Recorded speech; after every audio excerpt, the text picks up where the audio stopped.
की एक होड़ सी लगी है। आईपीओ में पार्टिसिपेट करने की इन्वेस्टर की, सिटीजन की एक होड़ सी लगी है। डब्बे से डब्बा आईपीओ भी और सब्सक्राइब हो रहा है, 1 टाइम, 10 टाइम, 20 टाइम, 50 टाइम्स।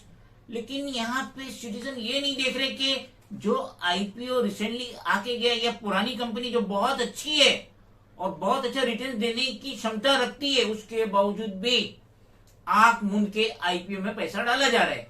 जैसा कि अभी हाल फिलहाल में डोम्स लिमिटेड का आईपीओ आ रहा है, 13 दिसंबर से 15 दिसंबर उसकी डेट है और प्राइस बैंड रखा गया 750 से 790।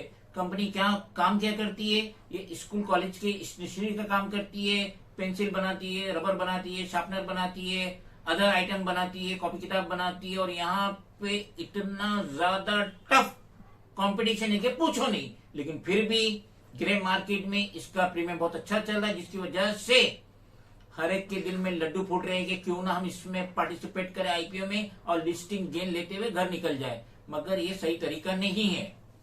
हमारी आंखों के सामने एलआईसी का आईपीओ आके गया, जो कि ऐसा नजरिया था कि बहुत ज्यादा फ्लॉप हो गया और वो जो आईपीओ की प्राइस से उससे 33-35% बिलो लिस्ट हुआ, बिलो चल रहा था। हुआ क्या, 3-4 दिन में 180 रुपए का जंप मारा और अब वो दिन बहुत करीब है कि उसके आईपीओ क्रॉस, जो उसकी प्राइस उसको क्रॉस कर लेगा।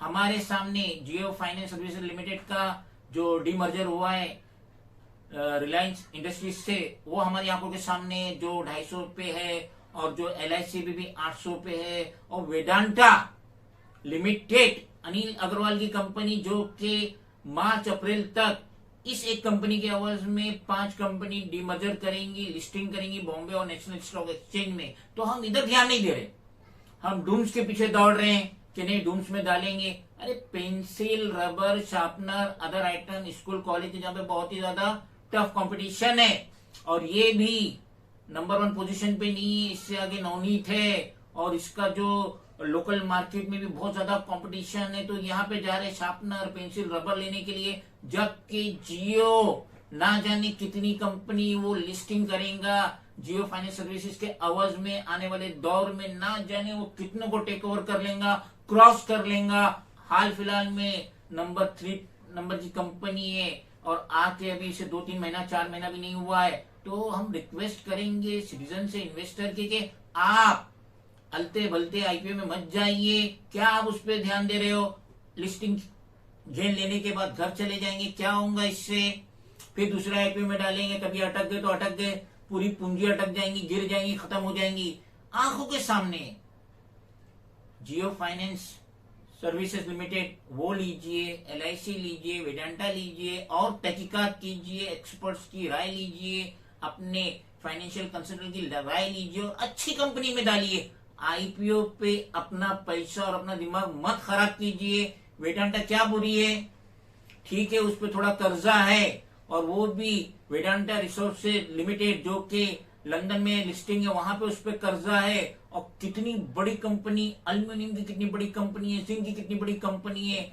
और ये कंपनी आने वाले दौर में ज्यादा दिन नहीं है, सिर्फ 4-5 महीने की बात है। मार्च अप्रैल में ये एक वेदांता के अवज में 5 मजीद कंपनी लिस्ट करेगा एनएससी में, बीएससी में। तो उसका फायदा उठाइए।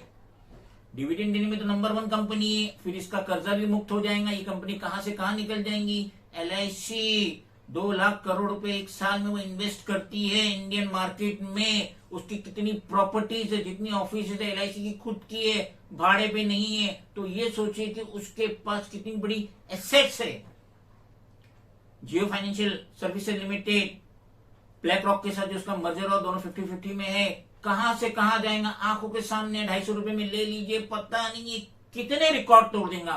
तो मैं रिवर्स से रिक्वेस्ट करूंगा, इन्वेस्टर से रिक्वेस्ट करूंगा, सिटीजन से रिक्वेस्ट करूंगा कि आईपीओ में दौड़ने की बजाय, लिस्टिंग गेन लेने की बजाय ऐसे अच्छे स्टॉक में इन्वेस्ट कीजिए। क्योंकि मैंने खुद इन्वेस्ट किया हूं, मैंने जियो फाइनेंशियल सर्विसेज लिमिटेड की बड़ी होल्डिंग लेके रखा हूं, मैं एलआईसी में डेली बेसिस पे एसआईपी के तहत इन्वेस्ट कर रहा हूं और वेदांता मेरी नजर में और आने वाले 2-3 महीनों में मैं बड़ी होल्डिंग लेके बैठ जाऊंगा।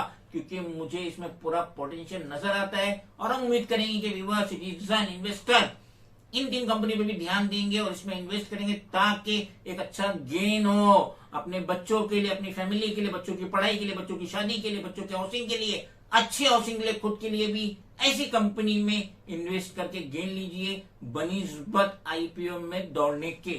तो मैं तो कई मेंबर्स नहीं हूं सेबी का, तो मैं तो ये रिक्वेस्ट ही कर सकता हूं कि आप अपनी स्टडी कीजिए और अपने फाइनेंशियल एडवाइजर से भी राय लीजिए और ऐसी अच्छी कंपनी में इन्वेस्ट करके एक अच्छा हेल्थी पोर्टफोलियो बनाइए। ओके।